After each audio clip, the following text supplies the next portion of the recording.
জুলাই সনদ এবং গণভোট প্রশ্নে একটি রাজনৈতিক সমঝোতার চেষ্টা করা হচ্ছে। ৭ দিনের অর্ধেক দিন কিন্তু অতিবাহিত হয়ে গেছে।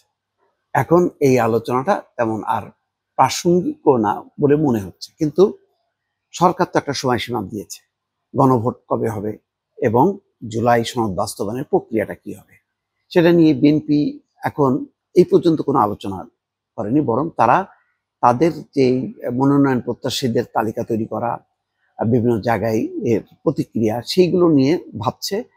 পুরো দলের এখন মনোযোগটা হচ্ছে নির্বাচনকে ঘিরে এবং প্রার্থী বাছাইয়ের ক্ষেত্রে এবং জোট গড়ার ক্ষেত্রে। জামাত কিছুটা বেকায়দায় পড়েছে। আজকে তারা স্মারকলিপি দেবে সরকার বরাবর এবং বলছে যে নভেম্বরে না হলেও তারা নির্বাচনের আগে গণভোট চায়। নির্বাচন কমিশন ও হামিদুর রহমান আজাদ সহকারী সেক্রেটারি জেনারেল তিনি বলে এসেছেন। এইদিকে এনসিপি সাথে 9টি দলের যে জোট হচ্ছে সেখানেও আলোচনা হয়েছে যে দুটি দলকে তারা মধ্যস্থতার ভূমিকা পালন করবে। এই জোট তারা যাতে বিএনপি এবং জামাতকে রাজি করিয়ে যাতে রাজনৈতিক সমঝোতার একটা বার্তা সরকারকে দিতে পারে এবং সরকার যাতে নিশ্চিন্তে নির্বিঘ্নে যাতে নির্বাচনের আনুষঙ্গিক কাজগুলো সেটা যাতে করতে পারে সেই ব্যাপারে বার্তা দেবে। এই ব্যাপারে জামাত ইসলামীও আব্দুল্লাহ তাহের এবং হামিদুর রহমান আজাদ সহকারী সেক্রেটারি জেনারেল 2 সদস্যের একটা কমিটি করেছে।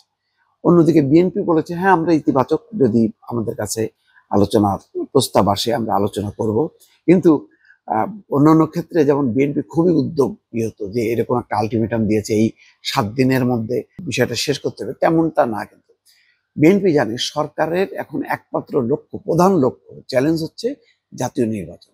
সুতরাং জিনিসটা যত সময় ক্ষেপণ হবে তখন আর গণভোট কখন হবে, জুলাই সনদ বাস্তবায়ন নিয়ে কি হবে, এইগুলি আর মুখ্য বিষয় থাকবে না। মুখ্য বিষয়টা হবে নির্বাচন, নির্বাচনের পরে যা হবে। আর জুলাই সনদে তো সবাই স্বাক্ষর করেছে। মোটামুটি বিএনপি আমার ধারণা যে ওটা ধরে নিয়েছে যে জুলাই সনদ আমরা স্বাক্ষর করেছি, আমরা কমিটেড যে নির্বাচিত যদি আমরা হই তাহলে 2 বছরের মধ্যে আমরা এই সনদের মূল বিষয়গুলো আমরা বাস্তবায়ন করব। কিন্তু জামাত এখানে একটু তাদের নিয়ন্ত্রণে নিয়ে আসতে চেয়েছিল। তারা মনে করেছিল যে তারা জুলাই সনদ বাস্তবায়ন এবং গণভোটের দাবি নিয়ে যখন রাজপথে নামবে তাহলে এনসিপি সহ সকল রাজনৈতিক দল সেটাকে সমর্থন দেবে এবং তারাও মাঠে নামবে। কিন্তু দেখা গেল না, এনসিপিও এখন তার কাজের একটা বড় অংশ এখন নির্বাচনমুখী। তারা বিএনপির সঙ্গে জোট করবে নাকি জামাতের সাথে জোট করবে নাকি নিজেরা প্রার্থী দেবে নাকি 9 দলীয় যে জোটটা হচ্ছে এনসিপির সাথে, কালকে রাতে খুবই গুরুত্বপূর্ণ বৈঠক হয়েছে, সেইটা নিয়ে ব্যস্ত থাকবে। এইটা নিয়ে তাদের অর্থাৎ নির্বাচনমূলক কর্মকাণ্ড কোথাও সেখানে গণভোটের সময় এবং জুলাই সনদের বিষয়টা নিষ্পত্তির বিষয় এনসিপি আর আগ্রহী না। তো বিএনপি না এনসিপিও না, মাঝখানে অনেকটা ফাটাবাসের মধ্যে পড়ছে জামাত এবং তার সাথে 8 দলীয় জোট। তারা মনে করছিল এই ইস্যুতে তারা আন্দোলনটাকে চাঙ্গা করে তারপরে নির্বাচনে গেলে মানুষ বোধহয় ঝাঁপায় তাদেরকে ভোট দেবে, এরকম একটা ইস্যু তারা তৈরি করতে যাচ্ছিল। এখন দেখা যাচ্ছে খুবই নিস্পৃহ। আমার যেটা ধারণা যে 7 দিন তো নাই, আগামী 2 সপ্তাহের মধ্যে এই বিষয়ে কোনো রাজনৈতিক সংলাপ হবে কিনা, সমঝোতা হবে কিনা, তারপর সমঝোতার বার্তা ওই সরকারের দপ্তরে পৌঁছাবে কিনা, আমার যথেষ্ট সন্দেহ আছে।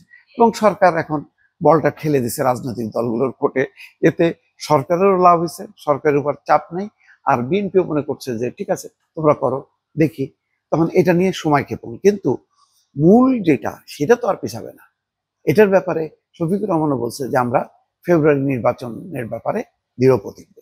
ফেব্রুয়ারি নির্বাচনের ব্যাপারে এখন এমন কোনো রাজনৈতিক দল নেই যারা বিরোধিতা করছে, বরং গণভোট নিয়ে বিভক্তি আছে, জুলাই সনদ বাস্তবায়ন নিয়ে বিভক্তি আছে। কিন্তু সংসদ নির্বাচন ফেব্রুয়ারির প্রথম ভাগে কেন, পারলে জানুয়ারিতে হোক, এটাই হচ্ছে সবার প্রত্যাশা।